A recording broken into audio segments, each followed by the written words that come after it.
My apologies. We are going to be doing a presentation here that has not been worked on. In other words, I lost a lot of data here. So I'm having to use a cruder, earlier version on my slideshow. And I hope you'll just bear with me. I appreciate you all coming out on a cold night. We're going to talk about platelet-rich plasma and its uses in aesthetics, specifically hair loss and skin rejuvenation.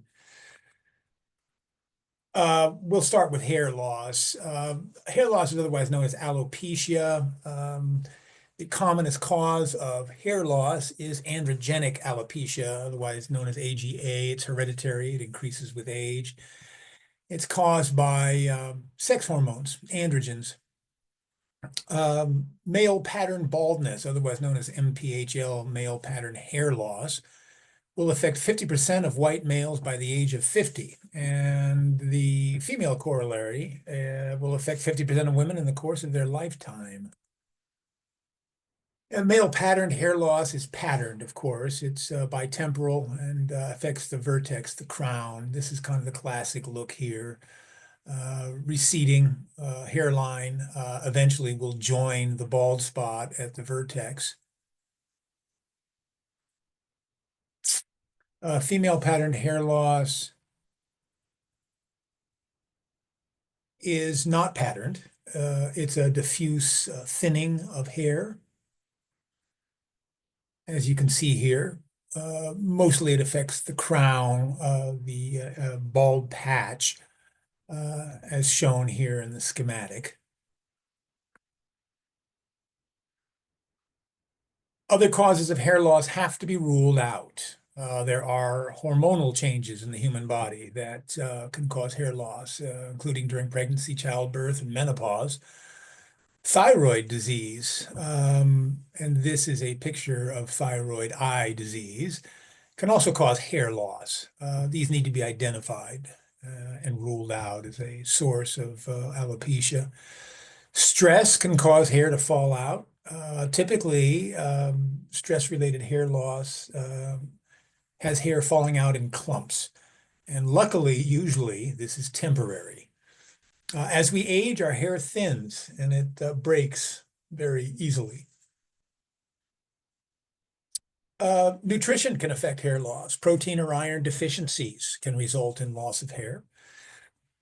Hairstyles and treatment also can contribute to hair loss. Traction alopecia. These are tight hairstyles, braids, ponytails, and cornrows, as exhibited right here. These can result in hair loss. Chemical treatments, of course, perms and bleach, very toxic to hair follicles. And then there are infections, ringworm, fungus, folliculitis, and these are treatable forms of hair loss. There are many, many classes of drugs that cause hair loss.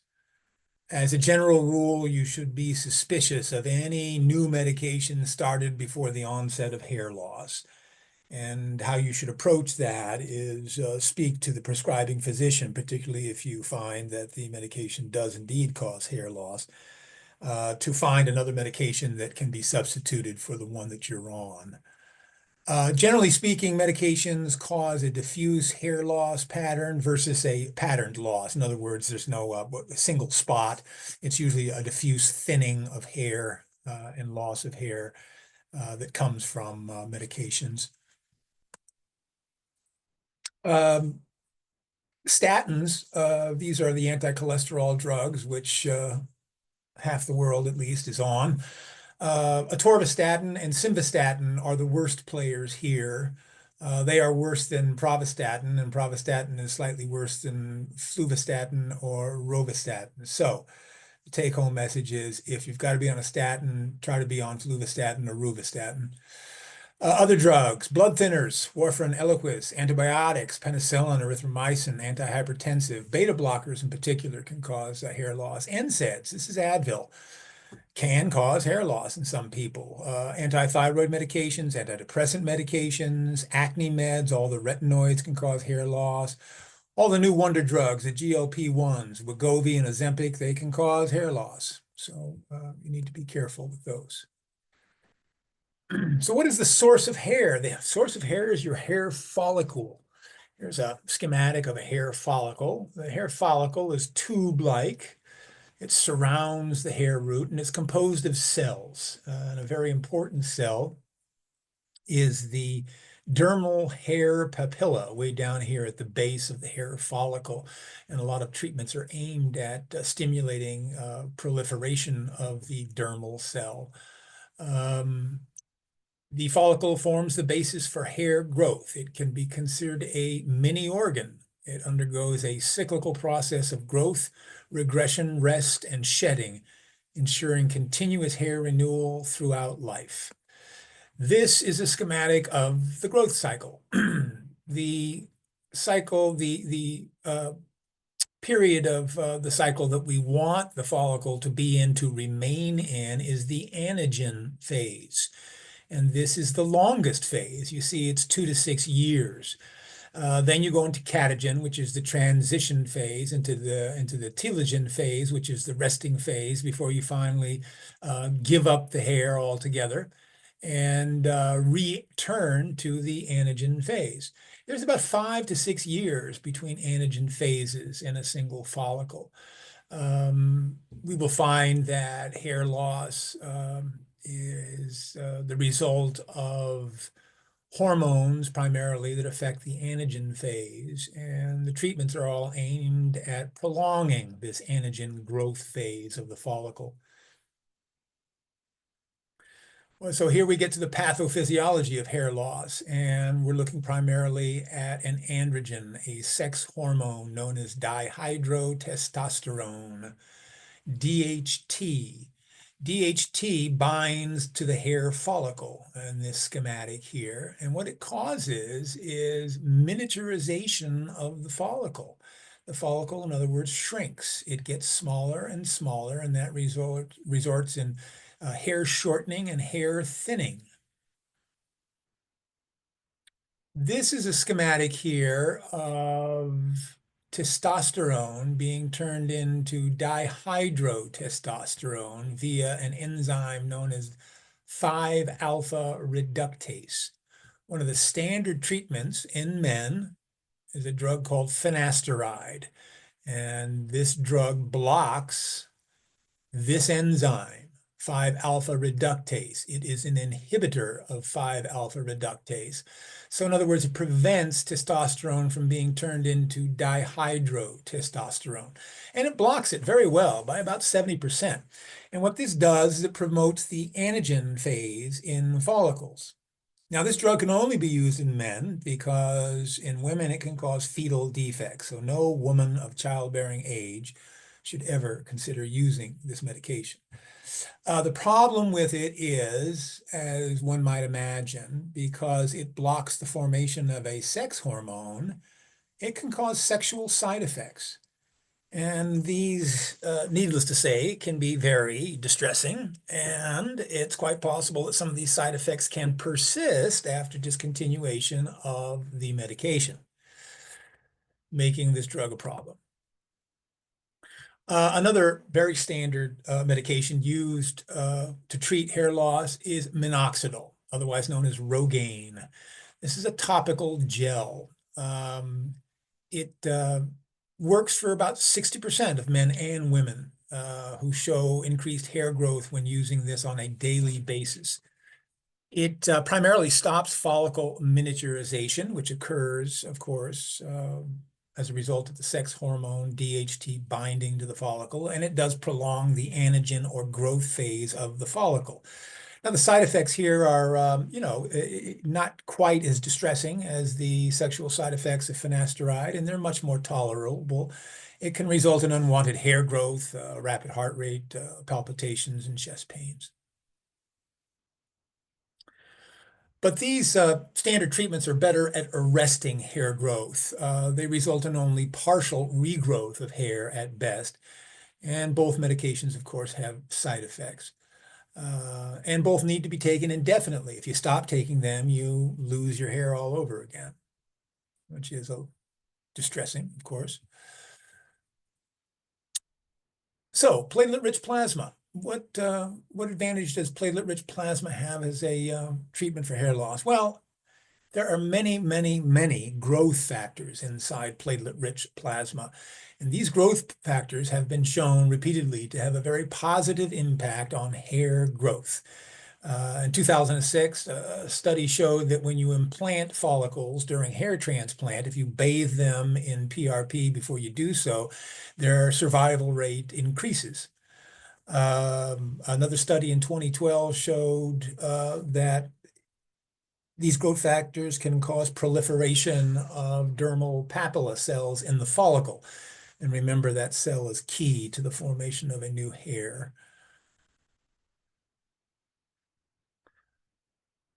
Platelet effects on the follicle are many because the platelet has many, many growth factors. And this is a schematic showing some of these impacts. It activates certain pathways within the follicle, inducing cell growth. These growth factors here, vascular endothelial growth factor, HGF, insulin-derived growth factor, cause cell proliferation and prolong the anagen phase. Very importantly, some of these growth factors can suppress androgen receptor-related functions, meaning it's much more difficult for the sex hormone to bind to the follicle, causing the follicle to go into catagen phase, out of the growth phase, and result in miniaturization of the follicle and hair loss. It also decreases that deadly phase, the catagen phase. TGF in particular, TGF beta, suppresses cell death cues. In other words, there are cues in the body that come from DHT binding to its receptor, which tells the follicle to miniaturize and basically go dormant. And some of the growth factors can suppress those cues. Beta-catenin is stimulated by platelet growth factors, and this stimulates hair follicle development. So lots of good things that platelets can do for the follicle. This is a study by Giacchini in 2014. He was wondering if platelets could actually counter and treat androgenic hair loss, androgenic alopecia. A small study, 20 patients, 18 male, 2 female, 3 treatments, 21 days apart with a booster at 6 months. This was a single spin platelet preparation with platelet activation. Single spin means that they spun it only once in a centrifuge, and this is results in a lesser concentration of growth factors. And platelet activation is they administer calcium chloride to the platelet and stimulate the platelet to release its growth factors before they even inject it under the scalp. And what they found was that it stopped ongoing hair loss and that hair density improved. It peaked at about 3 months post-treatment. With about a 19% improvement over baseline hair density. Patients were satisfied. Average satisfaction rate was 7.1 on a 1 to 10 scale, and there were no remarkable side effects. So this was a proof of concept study showing that platelets could in fact help with hair loss. This is another study of platelets for hair loss. 2 study groups. One was non-activated. This was just taking the patient's blood, concentrating it down, and then injecting it back in under the scalp. Whereas this group, their platelets were activated before they were injected. It was a smaller group. They were both single spin platelet preparations, and there was no activation here. 2 weeks after they administered the PRP, they did a scalp biopsy. What they found was increased thickness of the skin, and they found increased Ki-67 keratinocytes, which are epidermal cells. They found increased follicular bulge cells. These are cells that live inside the follicle. And they found an increased number of follicles. And most importantly, they found increased vascularization of hair follicles. This is something that platelets do very, very well. They improve vascularization. In other words, they stimulate the growth of new blood vessels to supply follicles. And they found that this occurred primarily in the non-activated group, most interestingly. Here's some slides from the biopsies, and really they did a placebo injection. In other words, they injected half the scalp with normal saline, and then the other half they injected with platelets. And so this column is all the control. There was no change from before and after, basically. But this slide shows the dermis of the skin and follicles. This is before platelets. This is after platelets. You can see the skin thickening up here and the increase in follicle, these large structures here and here. This middle slide is about increased number of keratinocytes, and the keratinocytes are these little tiny dots, these orange dots. You can see a lot more of them after the platelet treatment, and they are a lot darker and bigger as well. And the last set of slides from the scalp biopsies show increased vascularization, all these little red tangles down here. There's a lot more blood vessels. They measured hair count and density with something called a trichoscan at 12 weeks after treatment. And there were significant increases in counts in both the non-activated and activated groups. But look at the difference in hair density. 31% increase in hair density in the non-activated group, as opposed to only a 19% increase in hair density in the activated group. So the take-home message is non-activated platelets work better than activated platelets. And here are some pictures of some subjects from that study. You can see the thinning, the hair here. And interestingly, what they found was not only was there thicker hair and more density, but the hair got darker, as you can see here. There appears to be more hair, and the hair is a good a half a shade or two darker than the shade before injection of platelets. And you can see the same effect here. This is the before shot, and this is the after shot. You see the hair is slightly darker and seems to be fuller and thicker.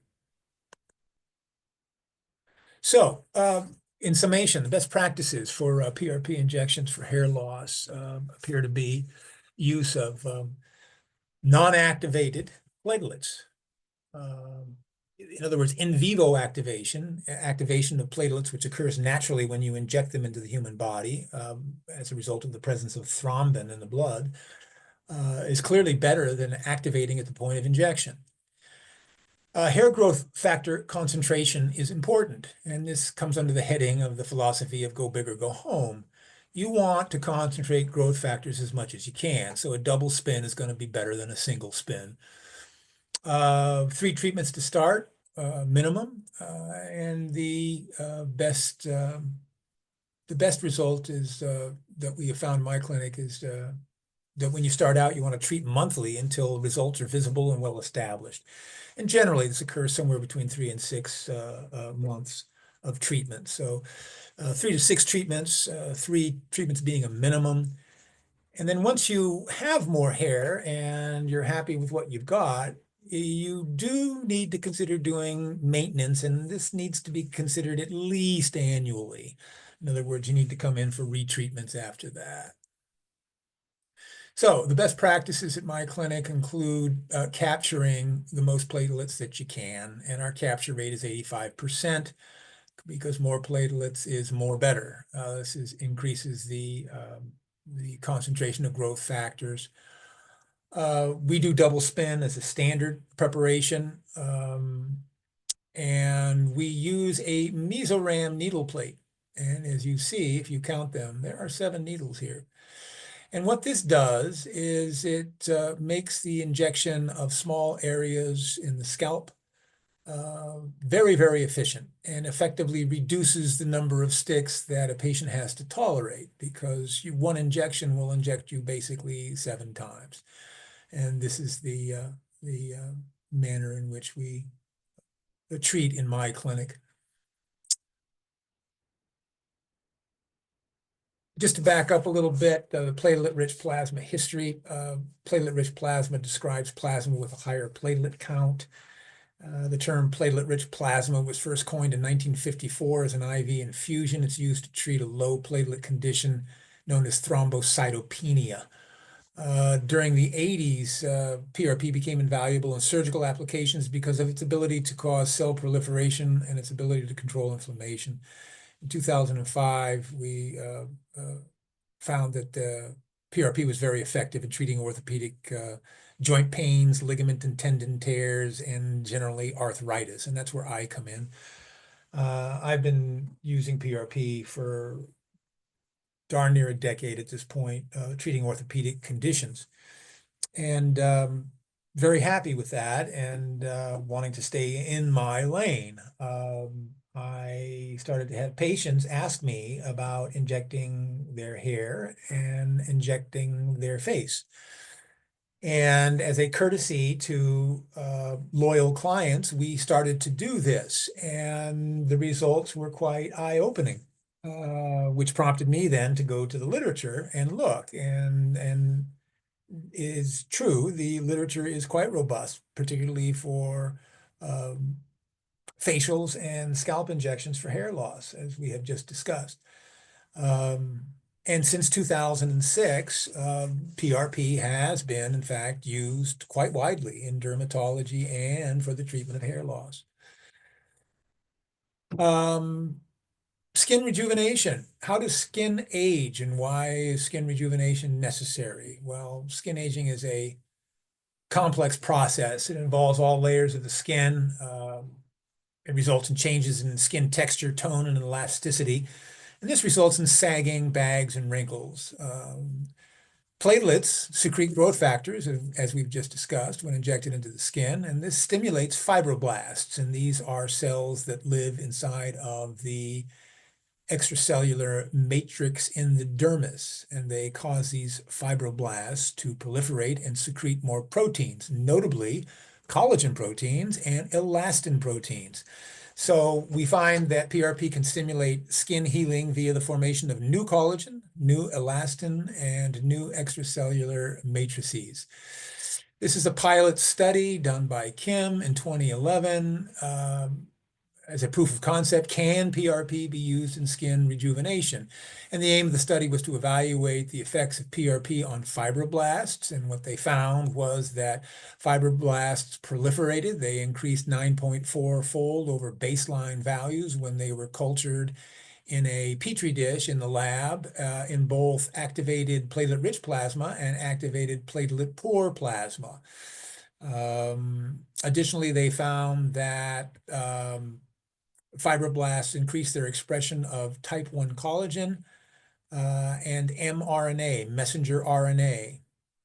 The conclusion was that yes, in fact, PRP can promote tissue remodeling in aged skin and may be used as a treatment for skin rejuvenation in cosmetic dermatology. Do PRP facials work?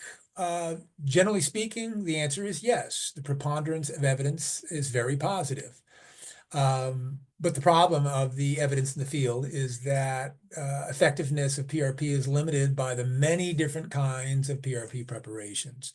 There are many different means of administration, and there is a complete lack of standardized outcome measurements. Heterogeneity in PRP. This is a fancy way of saying that PRP is not PRP. And this is a misconception in many of my patients. They think that my PRP is the same as the PRP down the block or across the state or out in California. And that's simply not the case. There are so many different PRP preparations. They result in different concentration of platelets. They result in different concentration of growth factors.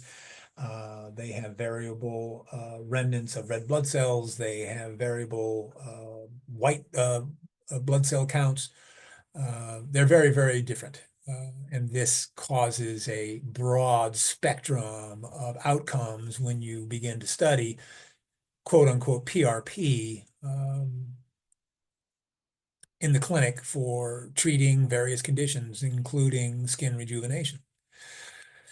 But this is a review study done by White in 2021. He looked at 24 studies. 19 of them were with platelet-rich plasma as a single therapy, as a monotherapy. Most all administrations were injections into the skin, subcutaneous, intradermal, deep dermal. Only one was a topical platelet study where it was just rubbed onto the skin. The face and hands were injected. The average of treatment was 3.2 sessions, 2.8 weeks apart. So in other words, multiple treatments. All 19 studies with PRP as monotherapy showed clinical improvements in at least one category, 13 with significant p-values, meaning that there were statistically significant changes in objective measurements. And these were trichoscan scans of the face in terms of elasticity, skin tone, fullness, and thickness of the dermis. There were improvements in skin color, homogeneity, texture, firmness, wrinkles, pores, and elasticity. 13 studies recorded patient responses and satisfactions, and all of them noted patient satisfaction and cosmetic improvements. And these were cosmetic improvements noted by the patients. These are other studies showing treatment improved skin wrinkles, tone, elasticity, skin turgor, epidermal and dermal thickness with a p-value of less than 0.05. Anything less than 0.05 is statistically significant. It improved overall facial appearance. This is a study done by Hersant in 2021. There was improvement in brown spots and fibroblast cell counts. This is a study done by Everett in 2019. The cutometer showed a significant improvement in skin elasticity and firmness following PRP, which was statistically significant in a study by Dew in 2020. And interestingly, Hersant showed that patients in their 50s and 60s showed the greatest improvement in skin tightness following PRP treatments. There was increased in the density of dermal collagen. There was a suggestion that PRP may protect human skin from UV radiation by regenerating gene expressions of MMP1, tyrosinase, fibrillin, and tropoelastin, observable at both mRNA and protein levels. The satisfaction rates were high. Satisfaction scores are greater than 90% at 6-month follow-up, according to a study by USCAL in 2014. And in all studies indicated that the application of PRP was safe. There were no adverse events reported. The most common treatment protocol was 3 times, 2 to 3 weeks apart. And this is the treatment protocol we use in my practice. Again, we do a double spin. We concentrate platelets as much as we possibly can. We use the Mesoram needle plate, which makes the injection very, very efficient. The injection portion really is typically 10 minutes. The longer portion is the preparation for the treatment, which is the application of topical anesthetic medications to numb the skin before we start sticking anesthetic needles under your scalp or under the skin of your face. That concludes my presentation. I want to thank everybody very much for coming out tonight. I greatly appreciate it and would be willing to answer any questions that anyone has regarding this evening's presentation. I have to apologize again. That was a very, very crude vestigial PowerPoint with all I had left after losing my final product, which sometimes happens, particularly when you're polishing in the hours before your presentation. So we'll do this again at some point, and we'll have a much more polished presentation, I assure you. Thank you for bearing with me. We have a question. see. Susan, no, that's not correct. No, that's for each application. And that's really only for you, Susan. It's not for new patients. Question from Howard here. Assuming insurance does not cover these treatments, can you discuss costs and pricing arrangements? Yes, I was just answering a question from an established patient. We made an offer to established patients at the end of last year, encouraging them to consider doing such treatments. The first 3 treatments run $29.95. And then if you choose to sign up for more, we can work out a scale for patients. But we recommend 3 treatments to start and then an annual treatment. And they all run $900, just under $1,000 for the treatment. Our expertise is in platelets, and that's what we offer to our patients. And unfortunately, no, there's no insurance coverage on this. This is strictly cosmetic. Any other questions? Yes, I think we have another here. Yes, thank you, Susan. Will do. I would recommend that you call the clinic, Howard, and we can discuss that. All right, folks, there are no further questions. I think we'll conclude the webinar. Once again, thank you so much for attending.